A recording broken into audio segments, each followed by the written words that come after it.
So, welcome back to Frog's Frank Reviews. Today's movie is a film from the 1950s, and in case you were wondering what the hell I was doing with my little notepad here, I was doing a bit of a doodle drawing.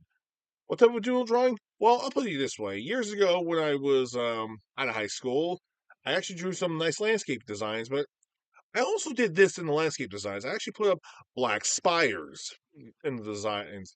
I don't know why, just to make it seem like it's unnatural, sort of like eerie and creepy, almost otherworldly like. Yeah, I was doing stuff like that.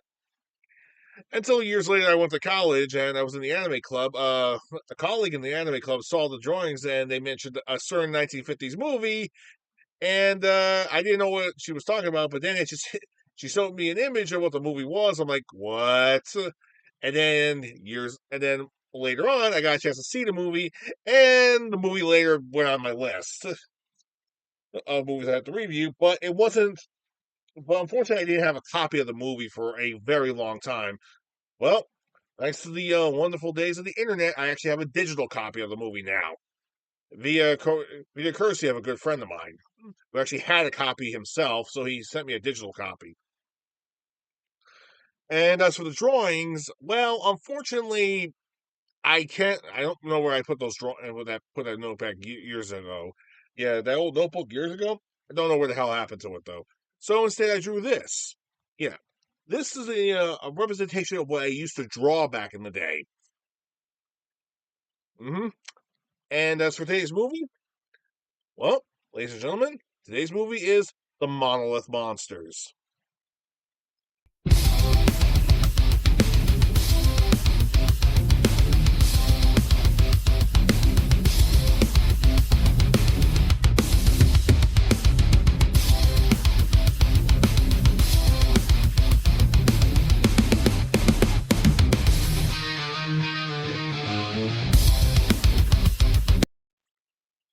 Yes, the Monolith Monsters. It's a very interesting film, I have to say. It's basically a disaster movie, but here's the fun part. It's actually a disaster film that was disguised as a creature feature style movie, or at least it was advertised as a creature feature style film. But what are the Monolith Monsters exactly? Well, it's a unique thing, but this drawing I made here just today, it basically is what they are. Like for example, these are like rolling hills in the background. These things are just coming out of the ground. That's basically what they are. But there's more to the story with these things than meets the eye. A lot more to the story than meets the eye. Hmm. But let's get on with the movie, shall we? We open up with an opening narration about science and the wonders of how things come to pass over time, and we see this meteorite actually crash outside of a desert town called Los Angeles. That's not Los Angeles, but San Angeles, which is kind of weird. I don't know. I don't think it's even a real town or something. It's probably just a fictional town. But let's just say it rhymes with Los Angeles. And if it was Los Angeles, this would have been a much more interesting film. Just saying, give or take. But either way, one scientist actually comes by. He sees a bunch of these dark minerals, so just these big clumps of black rocks all over the place that are not made of any known Earth material. And basically, he was repairing his car and it sprung a leak on something. Afterwards, he decided, okay, hmm, springs a leak on something, and we see him take a piece and drive on by, and we see one of the little rocks that was sprayed with the water recently start to be a bit more active. Very suspicious. Hmm. Anyway, a local newspaper man who's actually played by the general who was actually in War of the Worlds, which is kind of worth seeing him in this movie, because honestly, I'd much rather be dealing with him fighting off the Martians from that movie. The scientist's name is Ben, and well, he's just studying the minerals as best as he could, and he doesn't know what the hell it is, and he's never seen it before. Kind of interesting. Anyways, the reporter comes by, gets the scoop, and well, he's just bored, so eventually the reporter leaves. Later on that night, he leaves a sample right on on the table with some beakers of liquid on top of it. One of the beakers is actually labeled distilled water. Yeah, I'm just gonna let you all know you're gonna figure this out a much more quickly than the scientists in the movie do. So yeah, you're gonna figure this out a lot more quickly. So there's a heavy gust of wind later that night that actually blows the water over and lands on the rock. Ben comes in to check the lab, like, oh, everything's okay. However, we hear a noise, we see him turn around, and he goes, and the next morning, we see our main character, Dave, come in. Yeah, another scientist by the name of Dave. So he comes right in and he sees that the lab is a massive mess with a ton of black minerals all over the place, like a ton of these black rocks everywhere. He's looking for Ben. He sees Ben in the corner. It's like, Ben, are you okay? Ben. However, unlike Ben from the Fantastic Four, this guy is literally made out of stone and is dead. Yeah.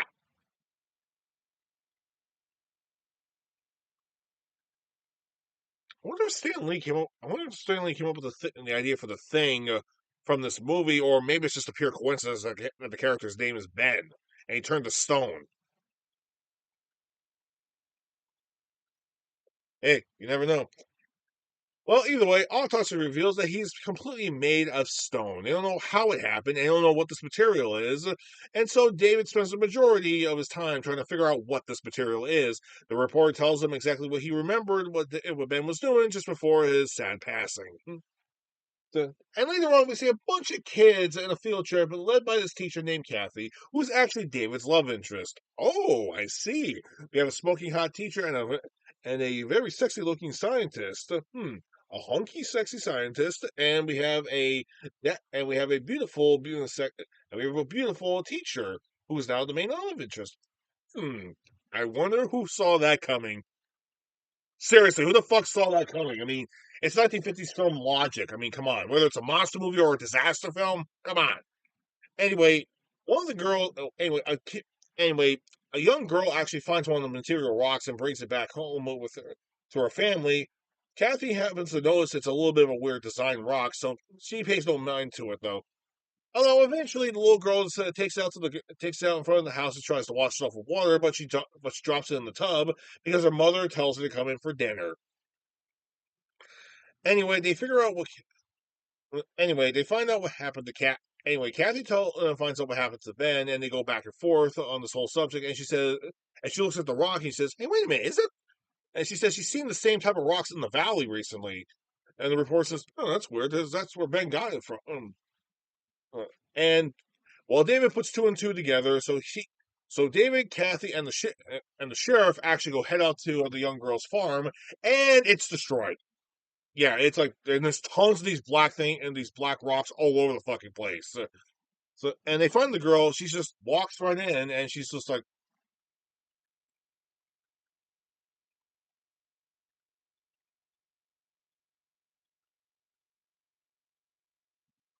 she's basically like a living statue at this point. They find her parents, and they met the same fate as Ben did. Totally unknown. They tried to take her to the hospital, and apparently because of the fact she's such a young age, she wasn't fully affected yet, but she's turning into stone. So they take her out to the hospital. So they take her to a hospital outside of town, and that's closer to Los Angeles, supposedly, and which is where the film should have took place in, but whatever. Hmm. And they decided to put her on an iron lung to see if there's anything they could do to actually reverse what's happening to her. Scientists, the doctors at the hospital are doing everything they can to actually reverse the process as humanly possible. Meanwhile, meanwhile, Dave actually goes sees his old college friend, the professor. The professor is rather unique. Is actually intrigued by these rocks, so the professor and him head back to town. Head back to town, and he and the sheriff actually, when they get to the old house, get to the farmhouse that was destroyed after they take the bodies away. They take them around, and the professor happens to know something that's rather interesting, and that is the soil is weird, as if all life was drained out of the soil that's surrounding the area. Hmm, rather interesting, to give or take. Hmm, rather interesting. Yeah, right. I shaved my goatee off because it was really irritating me. Kept my soul patch though.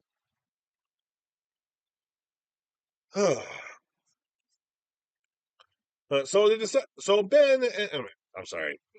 So Dave and the professor go out to the field where the meteorite hit, and they actually find the meteorite. It's left intact. So they take another sample of of one of the samples of the rocks in the area, and they go out.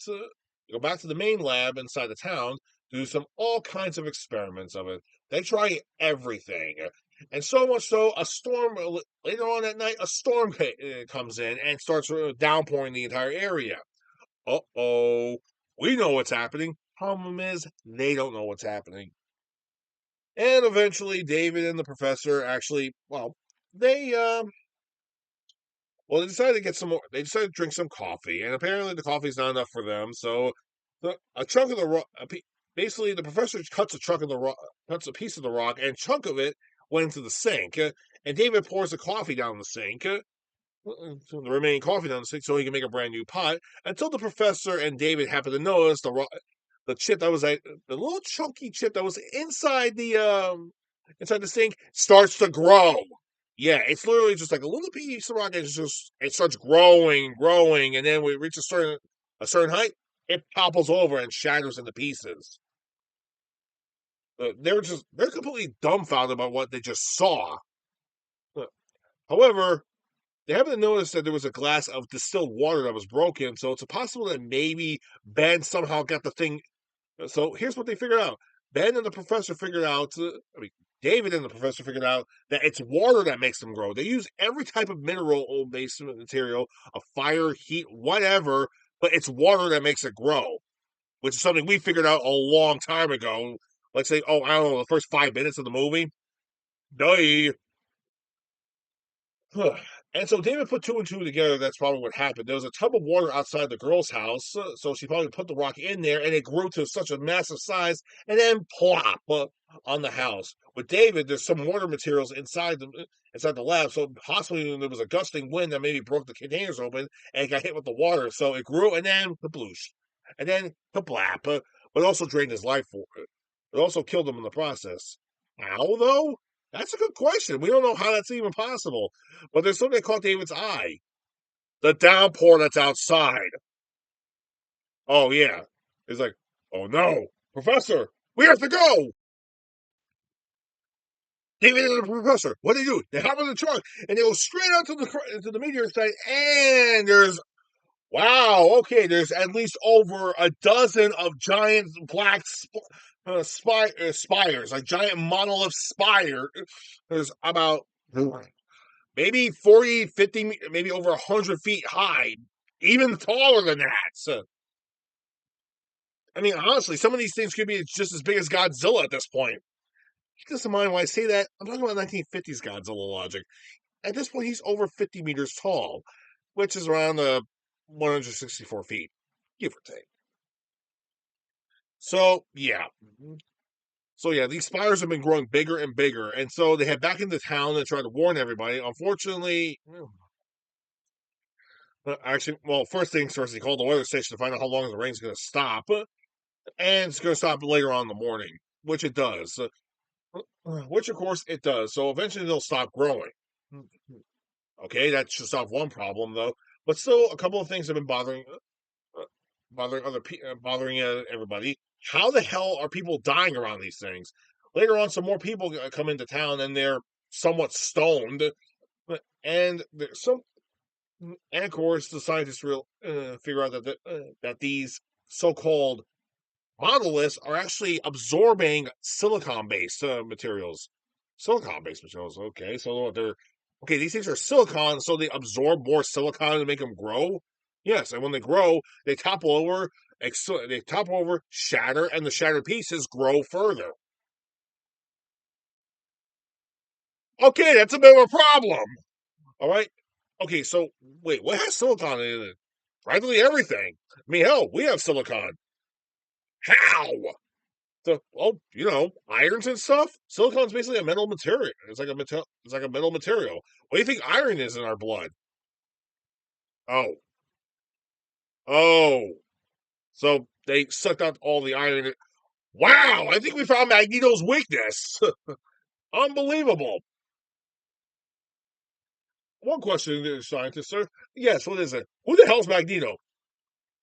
All right, this is the 1950s. X-Men doesn't exist yet. So, yeah, that's a bit of an issue problem now, is it? Well, now we know what the problem is. What they do? They actually get on the horn and tell everybody. They actually get on the horn and tell everybody in town to get ready to evacuate and stay indoors and be ready to evacuate. However, the broadcasting all stops eventually. Now, here's another. Now, back in the main hospital outside of town, the young girl, whose name is Jenny, by the way, is actually doing much better. She's actually feeling better. So Kathy decides to call David back in town, but for some reason, the connection in town is not working at all whatsoever. They don't know what's going on. And it's later revealed that the Monolith monsters actually toppled over the power station recently, so it cut the line. So, well, that's a bit of a problem. So so Kathy, along with the state police, actually get down there and they actually bring a two-way radio instead. That way, they actually can contact the governor and tell him what they need to do. Uh, what they need to do to evacuate the town and to tell him how bad the situation is getting. However, David goes out and sees that the Monolith monsters are still moving. It's like, okay, how's this possible? The rain stopped. However, he knows he's like maybe, I don't know, like about 200 yards away from the about the monoliths. He looks at the ground and is like, wait a minute. Takes a chunk of the ground out and he sees there's still water underneath it. So because of the downpour, and it's sand, they're in the desert and it's surrounded by sand. The water is still within the sand. So yeah, that's not good. So yeah, the Monolith monsters are continuing their path into town. Now they're inside of a mountain range area, so that the pathway through the mountains is going to lead right into town. So they continue. So David and the professor are still trying to figure out what to do, but something wound up stopping. One of the subjects they actually had did stop the Monolith monster they had, and what was it that stopped it? Salt. Yeah, it was salt. How? What they did was that the doctors at the hospital who actually cured the girl Jenny, they used a simple formula that actually could stop the growth of the that was able to stop the growth and the spreading of what was happening to her. And it's also the same material that actually makes the Monolith monsters grow and continue to spread. But the one thing they forgot to do was they used a saline solution on the girl first, which is a salt solution. So yeah, so they mix that with the salt, and that's what stops them from growing. And ironically enough, in front between the mountain range and the town, there's actually a bed. There's actually a massive sand pit that actually happened to be that's mostly full of salt. That's actually heavily full of salt, which is pretty because that entire area used to be a salt. It used to be a salt sea at one point. So basically, if these things go out to the ocean, then they'll just stop dead in their tracks. Right. There's a dam actually close by to the town too, and there's actually a salt mine right next to actually about maybe half a mile down maybe half a mile close to the dam. So okay, they have a solution now. They can just blow the. So how do they do? What are they gonna do exactly? Are they gonna like dump water on it? No. David's solution is to blow the dam up and actually let the water actually hit the salt mine and bring the salt and mix it, turning it into salt water and hit the monolith monsters as they come into the area. Of course, the governor and the state senate thinks it's a little bit of a crazy idea. However, time is running out. The monolith monsters are coming. These things are coming. They're coming and coming. So what they do? David makes a brash decision. He has them blow the dam up. Exactly. Yeah, he gets the troopers to actually put dynamite right by the dam and blow the dam up. And the dam actually goes right into the salt mine, mixes the salt together with the water, becomes salt water, and okay, the Monolith monsters make it into the bed area, and the salt water hits them at the same time. It looks like it's not working, but give it a little time. It did stop. It stopped them dead in their tracks. So it stopped them dead in their tracks, and now the Monolith monsters are now done. They stopped moving. Oh, oh, and guess what? The chief actually got on the phone with the governor. With the governor's aide, the governor said there's no need to blow the dam unless you're absolutely certain that if it's the only way to stop it. Way to transition there, dickhead! Unbelievable. Come on. So yeah, The movie ends with them stopping the whole thing with a busted dam, about half a dozen people killed, and a bunch of fucking rocks that grow from water. But now that the whole area is covered in salt water, they're not going to grow anytime soon. They're not growing anymore. That is that is quite unique, I might have to say. So, kind of makes you wonder what would happen if they just kept on growing. What would have happened? Like, obviously, most of North America would have just been covered by these things. Everybody would have just been dead. Yeah, interesting way to put that. God, can you imagine this actually happened? They actually spread further or landed someplace else? It would have been a lot worse. So, it would make for a good sci-fi horror film.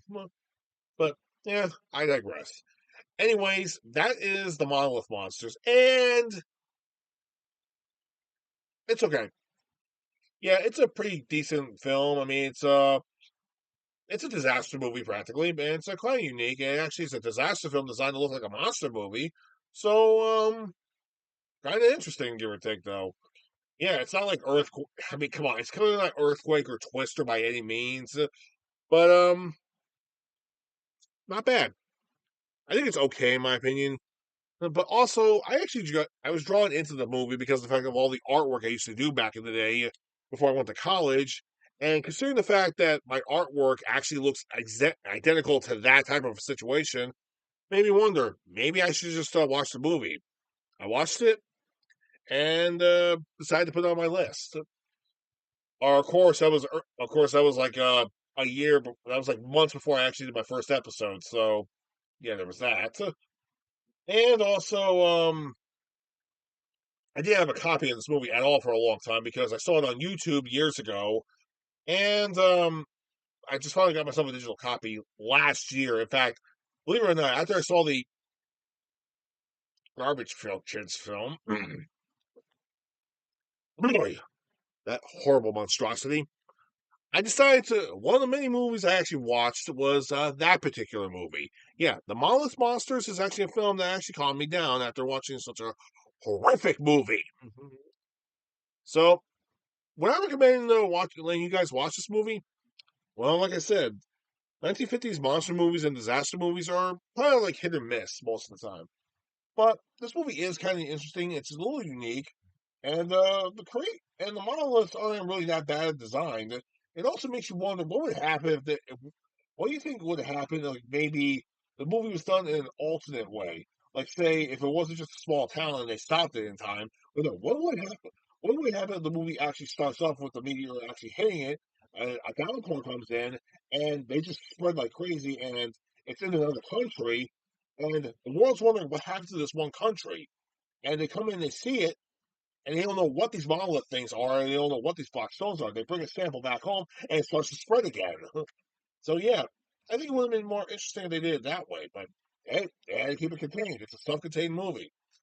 So I say give it a watch if you want. It's a pretty interesting movie, and honestly, I would like to. I would actually do a short story about this whole thing. The Monolith Monsters. Hey, I could write a sequel if I want to. Right? The movie's been dormant for years. So it's a one-off movie, so what the hell?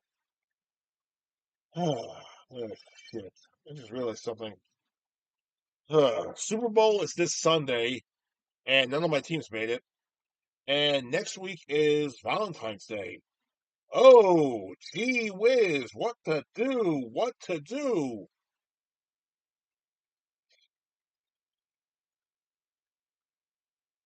I'll review another movie. Yeah, and maybe next week I'll do a slasher film. Why? Why the fuck not? Anyway, that's all for now. This is Fiox Frank for Fiox Frank Reviews. Hope you guys all do well. Anyway, y'all take care. I'll see you next time.